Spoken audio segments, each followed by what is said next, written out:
Sa Bacolod, Aksyon Radio! Aksyon Radio!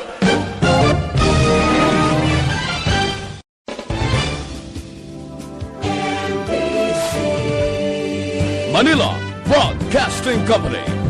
Sa balita, komentaryo, isyu,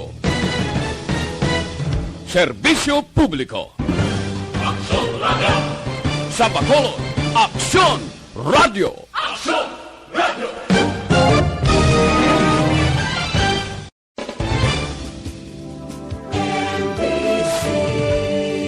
Manila Broadcasting Company. Sa balita, komentaryo, isyu, Evening Edition.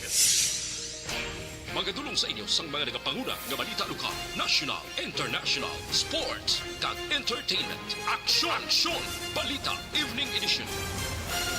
Kag karon ang inyong news team.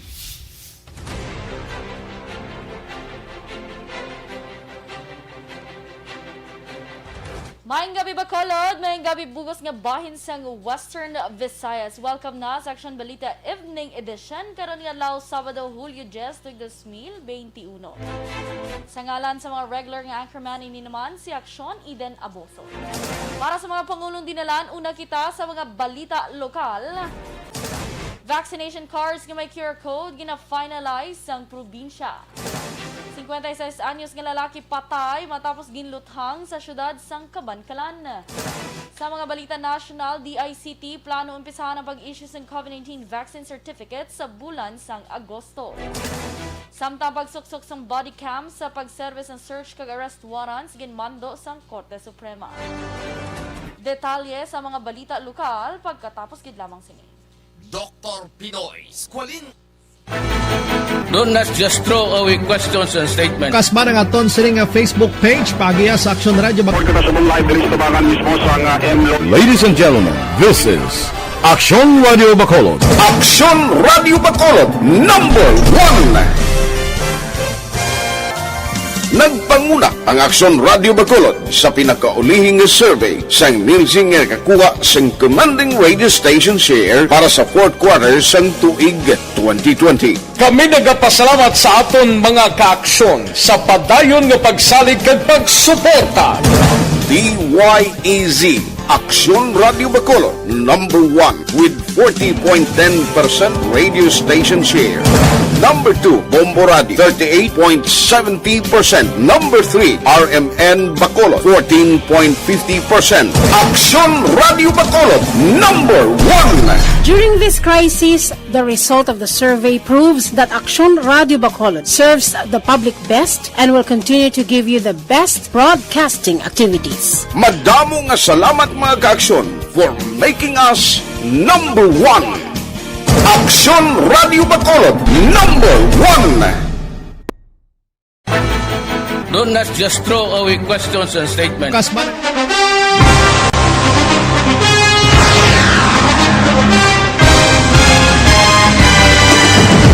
mga balita nga una nabatian, mga impormasyon nga nakaapekto sa pagpangabuhi sang tanan, drama nga naghatag kabuhi sa istorya sang paglaom, paghigugma kag pagpasimpalan, serbisyo nga makatalandog balatyagon kag nagbunga sang pagsanyog, istasyon sang tanan sa sulod na sang 51 katuig, istasyon nga hindi kamo pagkalipatan. 7 ka mga kongresista, 1 ka gobernador ang araw sa nagkulist sa pedaya yung pamangkot to nagligad para pamaninga linaw wagay sa ngalan walaton naman nga maglapit na lang ang eleksyon pagwa. Sakit lang ko guys nga katapos ang media nga mag-report lang sa senaryo kabisan mahatagan kamo tsansa nga makapalayag sang inyo hibubunot batok sa pulis. Jaya kontra wala niya tsansa mo, nagpasarhag na ang kamera, wala ang ila counterpart sa Senado, nagpabungol-bungol. Kamuda daw pinagusto lang sa kamera, insulto sa Senado. Una sa balita, una sa aksyon, sa Bacolod, Aksyon Radio.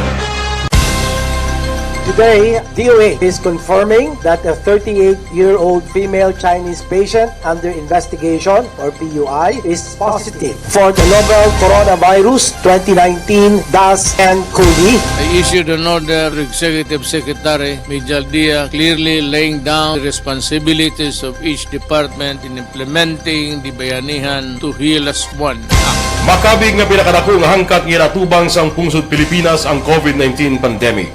Tanan nga sektor ang apektado. Tanan nga kinahanglan sang pagtamod kag nagakaigo nga pagserbisyo. Bisan pa ang industriya sang pagwaragwag nagapangatubang sang kaangay nga pagpanghangkat. Apang Aksyon Radio Bacolod wala nagbiya sa pagpangalagad sa kahanginan sa pihak sang kabudlayan, peligro kag risgo nga dulot sang pandemya.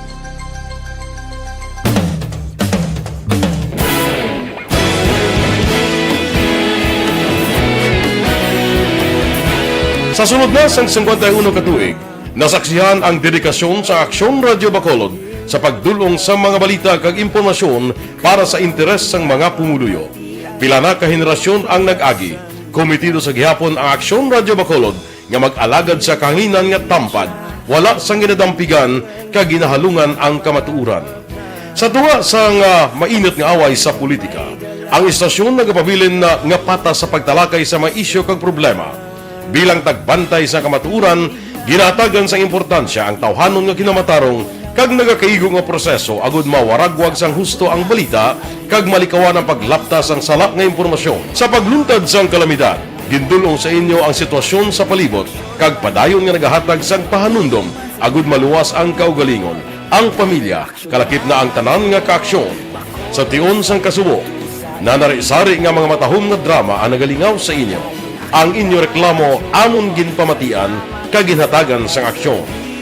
Padayon ang reforma sa serbisyo ang ginahimo sa Aksyon Radio Bacolod agud madulong ang balita sa diin ka man nga bahin sang kalibutan. Ang Aksyon Radio Bacolod nagapanguna sa kadamuon sang online engagement sa isla sang Negros. Ang Facebook followers ng istasyon ang nagdangat na sa masobra tunga sa milyon. Bacolod kag Negros anon inyong pamatian. Istasyon nga nagapalaplag sang kamaturan. Humalin sa tutubtub subong, nagapanguna sa gihapon sa balita, serbisyo publiko kag kalingawan ang Aksyon Radio. Napili bilang finalist sa UP Comrodsox Choice for Gandingan ng Katarungan sang Gandingan Awards 2020 ang Aksyon Radio Bacolod. Naghakot man sang pagpasidungog ang makatapo kag programa sa Aksyon Radio Bacolod sa Tingog kag Handurawan Awards 2020. Ang tanan nga kadalagan nga naangkon sa Aksyon Radio Bacolod sa masobra 5 ka dekada ang nagapatimaan lamang sang padayon nga pagsalig sa mga pumuluyo sa radyo nga nangin kabahin na sa ila matag adlaw nga pagpangabuhi. Aksyon Radio. Una sa balita, una sa aksyon.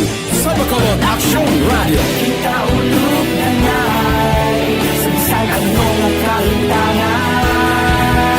Responsable ang pagbalita, dahil na Na morning.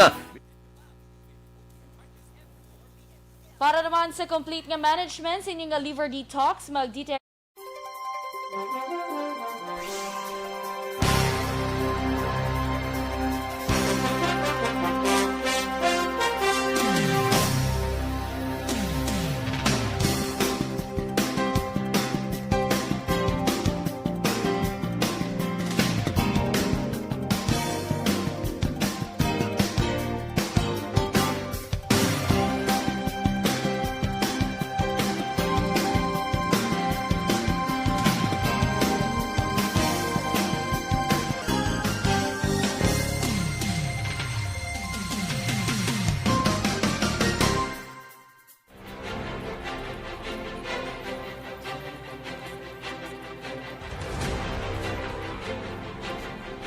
Aksyon Radio Philippines Standard Time alas 6:14. Aksyon Radio Philippines Standard Time alas 6:14. Antes danay no sang aton sini nga mga balita lokal. May isa kita ka flash report pero mapalihog lang kita karon kay Action Hands kay wala ta sang flash report nga stinger. Hibaloon naton kung ano ini siya ang flash report. Oo. Sige, okay na. Sa atin sini nga flash report. Ang karadyo natin lang, ang karadyo natin, please come in. Okay. Ngayon hapon no? Ihatag ta lang yun, kailang yun nga detalye. Kaya may shooting incident nga tabo diri sa may Campo Quino Resort sa area sa Sipalay. No? Kung sabihin may duha ka natiruhan, pagpatay gitaran, no? Wala lang naton makuha ang kompleto nga mga ngalan kay subong nga mga pulis naton giimbestigar na kag ang suspetsado pag mga suspetsado nga nagluthang ginalagas pa sa karon. So dugay-dugay kay kompletuhon tala ni detalye, then kompletuhon tala ni detalye kay ari pa subong ang mga pulis kay ginambestigaran sila nga mga tao. Balik wala ni sila nagkatulan na di para nga mag-team building bla. Sila man lang inupdanay. Sila man lang inupdanay kag sila laman ang nagtiruhay nagresulta ini sang kamatayon sang duha, no? So karon iatagtang dugang nga detalye kompleto nga mga ngalan sang mga nagkalamatay kag kung sinong suspetsado nga nagluthang silang ila man ang upod, no? So mali na yung report nato madala diri sa Campo Quino Resort sa Gop sa siyudad sa Sipalay. Detalye di karon ni tingwan talaga makuha ang kompleto nga detalye, but subong gina-report naton duha gid napatay nakita diri sa area, no, sa lugar sabihin naging panglutang mga officials sang 45 kag officials sang 9mm nga armas, no. So amo ning report kato madala, press report diri sa area sang Sipalay sa gihapon sanbay kamo dugang nga mga impormasyon nga madala sa karon kompleto nga mga detalye. Kalagit man ang interview naton sa Chief of Police sa kay Police Major James Latayon sa Sipalay Police Station. Direkta diri sa siyudad sa Sipalay si Nonoy de la Cruz. Mayong hapon sa tanan.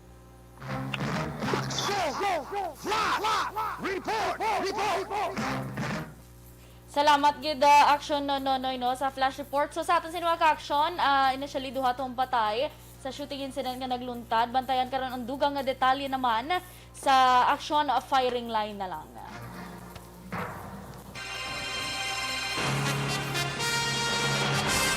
Sa detalye na sa mga balita lokal, gina-finalize lang sa nga probinsya ang vaccination cards nga may QR code agod mapanagtag sa mga pumuluyo. Sa interview sa Aksyon Hotline, ginpahay ni Negros Occidental Governor Bong Lacson ngayong kaso ma-finalize na gilayon ini nga ipatuman. Sino kay Lacson, nagkapatigaya naman sila sang testing sa pag-usar sa nasamit nga cards kag target, mahingagaw panagtag sini nga bulan sang Hulyo. Sino pa kay Lacson, iga prioridad sa matagan sini mga nabakunahan sa probinsya kag isunod ang mga LGUs. Nagapati si Lacson nga ang pagpa-improve sa vaccination card sa makabulig sa ginaduso nga hindi pag-require ng swab test sa mga biyahero nga fully vaccinated na. Pagasundo naman sa Sipalay Local Government Unit ang Resolution number 101 nga nagat-require sa negative RT-PCR test sa mga domestic tourist. Sino kay Jeric Lacson, Sipalay Tourism Officer, sa executive order nga ginpapanawag ni Mayor Maria Gina Lizares sa bulan sang Hulyo, nakasaad nga kinahanglan nga negative RT-PCR result lamang ang batunon sang LGU. Dugang pa ni Lacson, may pangalag-ag si Lizares sa pagpasulod sa mga turista nga vaccination card ang ipresentar, pangod posible ini nga mapeke. Ginklaro sa tourism officer ng RT-PCR ginaobligar lang sang hindi taga Negros Occidental apang kung residente ikaw sa probinsya kinahanglan lang nga magpabook sa ilang nga page. Naibaluan ang Sipalay isa lang sa kilala nga lugar o kung may madamo nga tourist attraction diri man sa probinsya. Sa iban pa nga balita lokal, patay naman ang 56 anyos nga lalaki matapos ginluthang Biyernes nga adlaw sa Poroca Paps, Barangay Tapi, siyudad sang Cabancalan. Sunod kay Lieutenant Dennis Melgarejo, Deputy Chief of Police ng Cabancalan PNP, nagalakat ang biktima ginkilala kay Manuel Raffles pagkadto sa trabaho sa ginhimo ang krimen. Wala pa makilala ang suspetsado sa pagpatay kag ginagapadan pa sa karon ng investigasyon sang kapulisan.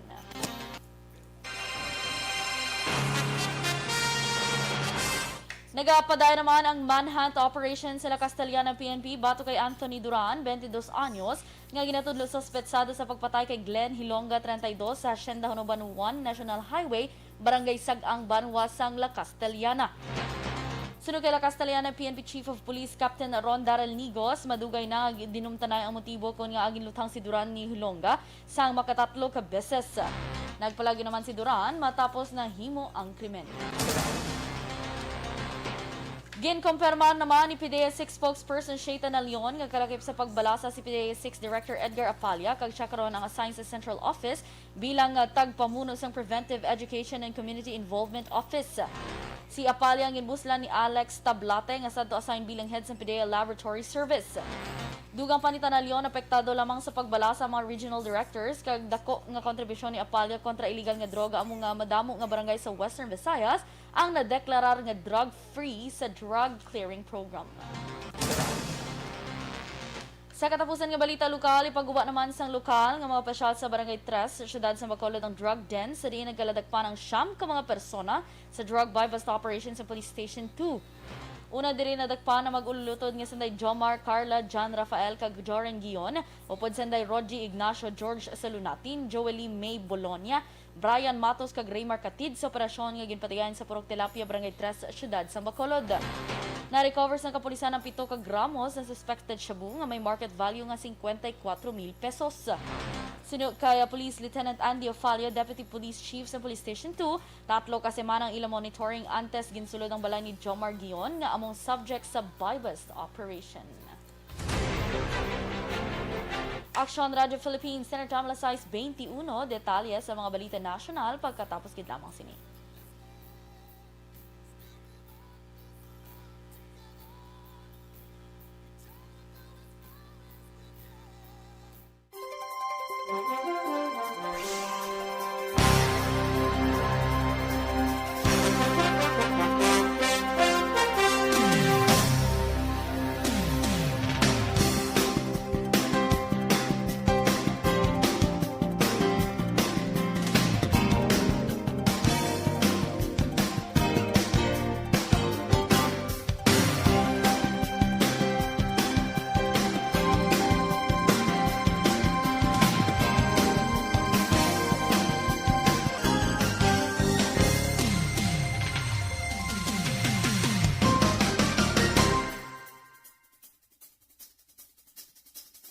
Bakit kailangang magpabakuna? Bakit nga ba vaccination? Ang pandemyang ito ay kumuha ng maraming buhay at patuloy pa nitong nilalagay sa peligro ang buhay ng nakakarami. Pinahina din nito ang ating ekonomiya at maraming Pilipino ang nawalan ng trabaho dahil dito. Sa pagkatuklas ng bakuna laban sa COVID-19, nagkaroon tayo ng oportunidad na malabanan ang pandemyang ito. Sa tulong ng mga bakuna, ay may iwasan natin ang sintomas ng impeksyon at posibleng maiwasan din ang malalang impeksyon at matigilan ang pagkalat nito. Gayunpaman, gaya ng iba pang mga bakunang ginagamit sa nagdaang dekada, ang abilidad nitong protektahan ang ating komunidad ay tataas lamang kung hindi bababa sa 70% ng ating populasyon ay bakunado. Halimbawa, kung ang iyong barangay ay mayroong 100,000 katao, hindi dapat bumaba sa 70,000 ang dapat mabakunahan upang matiyak na proteksyon ang buong komunidad. Kaya ating tandaan, ang pagbabakuna ay hindi lamang para sa iyo o sa iyong pamilya. Ito ay para din sa iyong barangay, lungsod at probinsya. Tara, sa Vida Vaccination! Aling mga bakuna ang gagamitin sa Pilipinas? Sa ngayon, may limitadong supply ng bakuna sa buong mundo. Sa katunayan, halos 80% ng stock sa buong mundo ay nabili na ng mga mayayamang bansa. Dahil dito, walang iisang kumpanya ang maaaring mag-supply ng 110 million na bakuna sa Pilipinas, kaya naman nakikipag-usap ang ating gobyerno sa 7 manufacturers. Sinisiguro natin na ang mga bakuna na ito ay makakatanggap ng Emergency Use Authorization at kung may EUA sila, doon lamang sila bibilhin at gagamitin ng ating gobyerno para sa ating vaccination program. Nagbibigay ang EUA ng assurance o katiyakan na ang bakuna ay dumaan sa masusing pagsusuri at nirerekomenda ng mga independent na eksperto sa atin. Hindi mo rin kailangan mag-alala. Ang bakuna laban sa COVID-19 ay hindi magbibigay sa'yo ng COVID na sakit. Tara sa Vida Vaccination. Magkano ang babayaran ko para mabakunahan? Ibibigay ng gobyerno ang bakuna ng libre. Wala kang dapat bayaran para magpabakuna. Tara sa Vida Vaccination. Sino ang unang makakapagpabakuna? Dahil kailangan nating masiguradong patuloy na makakapagtrabaho ang ating health system para maalagaan tayo, ang mga medical frontliners ang unang makakatanggap ng bakuna. Susunod dito ay yung mga eligible na senior citizens dahil sila ay nasa greatest risk ng severe infection o kamatayan. Alam natin ito dahil sa ating lokal na datos na mas mapanganib ang COVID-19 sa mga matatanda. Ang pagkakasunod-sunod na kung sino ang unang makakatanggap ng bakuna ay natukoy sa tulong ng mga eksperto. Tara sa Vida Vaccination. Kailan at saan ka dapat magpabakuna?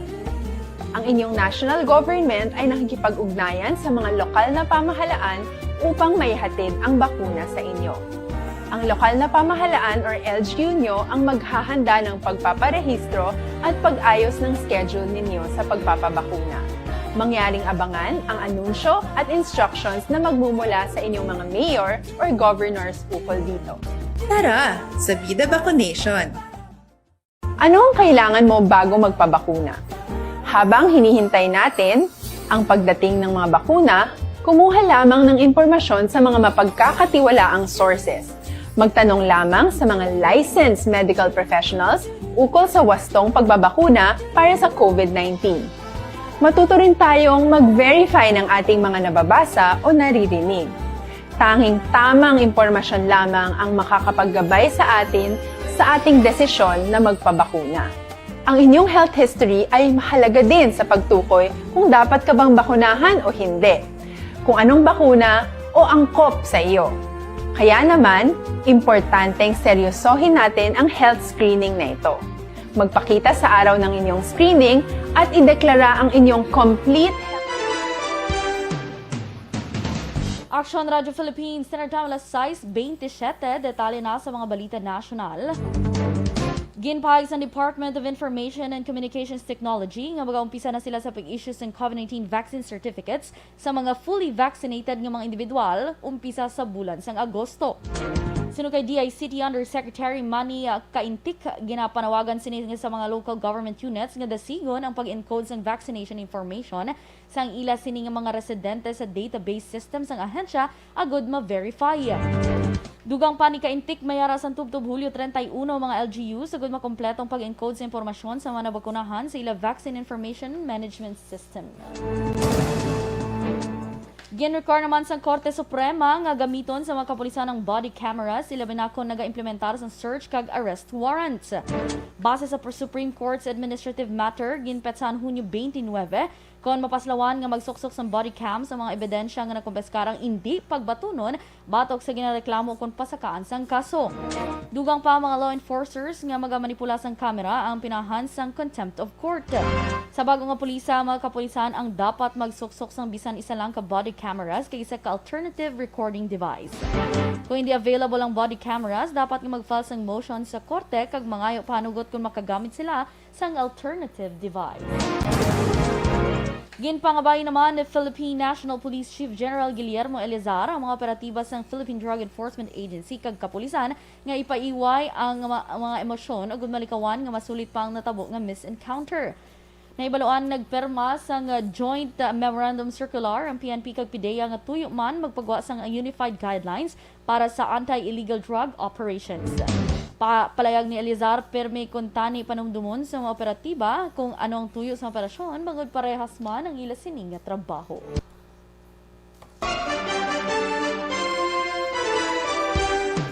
Sa katapusan nga balita national, hindi mag-surrender ang PNP laban sa idalom sang pagpamuno ni Party President Senator Manny Pacquiao agud mapabilin ang grupo.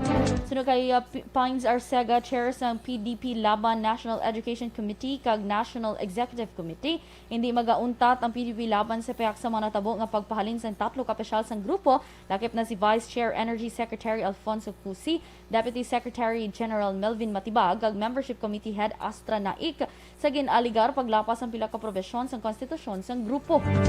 Sa pihak nga bahin, magapatiga naman sa National Assembly sa Hulyo 17 ang grupo Sanday Cusi. Sunod kay Arcega, kampante ang grupo Sanday Cusi bangod suportado sila ni Presidente Rodrigo Duterte. Sa interview, nakabaton sila sa report nga posible kakason bilang presidente kag miyembro si Pacquiao sang amo nga grupo.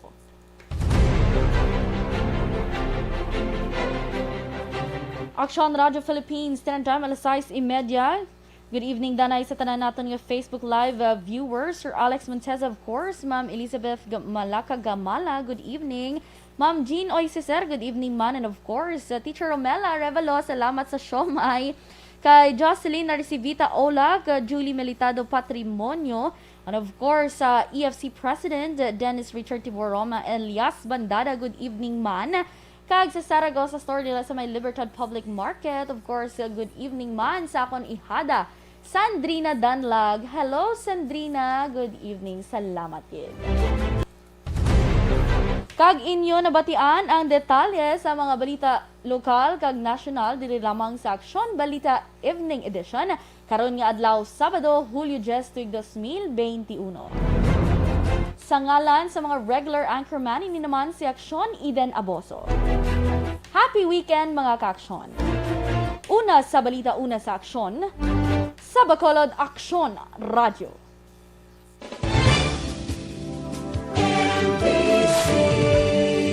Manila Broadcasting Company. Sa balita, komentaryo, isyu, serbisyo publiko. Aksyon Radio. Sa Bacolod, Aksyon!